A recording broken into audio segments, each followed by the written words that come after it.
Frères et sœurs, il y a un grand événement qui attend le monde, un grand événement qui attend l'Église. Cet événement est appelé l'enlèvement. C'est quoi l'enlèvement? L'enlèvement, c'est la deuxième venue de Jésus. Pour ceux qui ne savent pas, Jésus est venu pour la première fois. Parole faite chair, on appelle cela l'incarnation. Il est né au travers de Marie. Il a vécu 33 ans sur cette terre. Il a prêché à Jérusalem. Il est mort crucifié et il est ressuscité. Et il est parti. Il a envoyé le Saint-Esprit et le Saint-Esprit a créé l'Église. Et depuis ce temps, nous sommes au temps de la grâce, au temps des nations. Mais la Bible nous dit que ce temps prendra fin. Il prendra fin comment? C'est que celui qui est mort et ressuscité a dit, je m'en vais, vous préparez de place, afin que là où je suis, vous soyez vous aussi. Et la Bible nous dit qu'il reviendra au son de la trompette de Dieu, à la voix d'un archange. Les morts en Christ ressusciteront premièrement, et les vivants seront transformés, et ensemble nous monterons à la rencontre de Jésus-Christ dans les airs. Je suis venu vous parler de cet événement-là. La mort de Jésus-Christ a déjà eu lieu. Sa résurrection a déjà eu lieu. L'effusion du Saint-Esprit a déjà eu lieu. Il y a un autre événement qui va arriver très très bientôt, qu'on appelle l'enlèvement de l'Église, parce que les vrais chrétiens qui ont reçu Jésus-Christ comme Seigneur et Sauveur quitteront la terre et disparaîtront et iront vers Jésus-Christ dans les airs.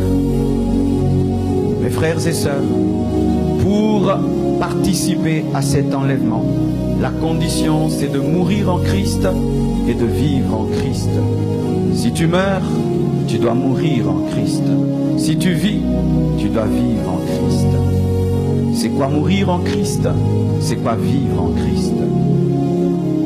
Vivre ou mourir en Christ, c'est de croire d'abord en Jésus-Christ de Nazareth comme étant ton Seigneur et ton Sauveur, et de pratiquer sa parole. Parce que beaucoup disent que j'ai cru en Jésus, mais ils ne pratiquent pas la parole. Lorsque tu as cru en Jésus, tu dois accepter sa seigneurie. Et on accepte la seigneurie de Jésus-Christ lorsque on fait sa volonté. Lorsque tu te limites seulement à croire en Jésus. Lorsque tu t'arrêtes seulement à aller à l'église, mais tu ne pratiques pas la parole, tu n'es pas en Christ et tu ne seras pas enlevé ce jour-là. Et si la mort te trouve dans la désobéissance, ce n'est pas en Christ que tu es mort. Et lorsqu'il y aura la résurrection des morts en Christ, tu ne seras pas ressuscité. Que tu vives, que tu meurs, tu dois être dans la foi et dans l'obéissance de la parole de Jésus-Christ de Nazareth. Les gens me disent souvent, et les autres religions, et les autres, et les autres. Moi, je suis un bibliste. La Bible dit que celui qui a le Fils a la vie. Et celui qui n'a pas le Fils n'a pas la vie, mais la colère de Dieu repose sur lui. Jésus est le chemin, la vérité et la vie.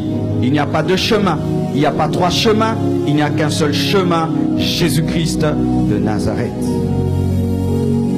Je suis venu vous parler de ce qui arrivera le jour de l'enlèvement. Le jour de l'enlèvement, ce sera un jour extraordinaire qui entrera dans un jour ordinaire. Qu'est-ce que cela veut dire? Les hommes se réveilleront comme d'habitude, avec des projets. Je prends mon café, je prends mon taxi, je prends ma voiture, je vais au travail, je fais ceci. Ce sera un jour ordinaire, mais qui deviendra extraordinaire.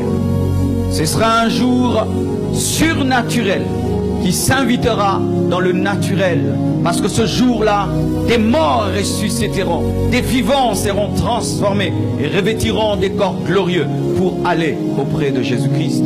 Ce sera un jour extraordinaire. Ce sera un jour surnaturel.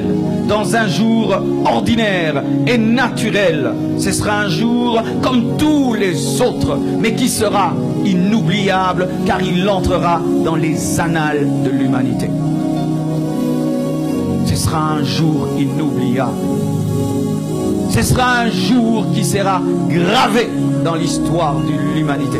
Ce sera un jour qui commencera comme tous les autres jours, mais qui ne finira pas comme tous les autres jours. Mes frères et sœurs, il arrive à des gens de se réveiller le matin et penser que la journée sera comme toutes les autres jours. La journée sera comme toutes les autres journées. Et dans cette journée, on t'apprend que tel ami est mort. Quand tu te réveillais et que tu portais ta veste, tu disais, je vais aller au boulot et puis je vais rentrer. Mais tu ne savais pas que ce jour-là, on te dira, telle personne que tu aimes a été tamponnée par une voiture. Et directement, ce jour qui était pour toi un jour ordinaire devient un jour de deuil. Et d'autres aussi se sont réveillés comme d'habitude. Mais c'est le jour où quelqu'un t'a fait une surprise, te demandait la main dans un restaurant, et cela devient le jour où l'amour de ta vie t'a demandé la main. Un jour, mes frères et sœurs, nous nous réveillerons comme tous les autres jours, ou nous nous endormirons comme tous les autres jours, parce que, étant donné le décalage horaire, l'enlèvement aura lieu la nuit dans la moitié de la terre. Certains dormiront comme d'habitude, mais ne se réveilleront pas comme d'habitude. Mes frères et sœurs, il y a un grand événement qui attend le monde, un grand événement qui attend l'Église. Cet événement est appelé l'enlèvement.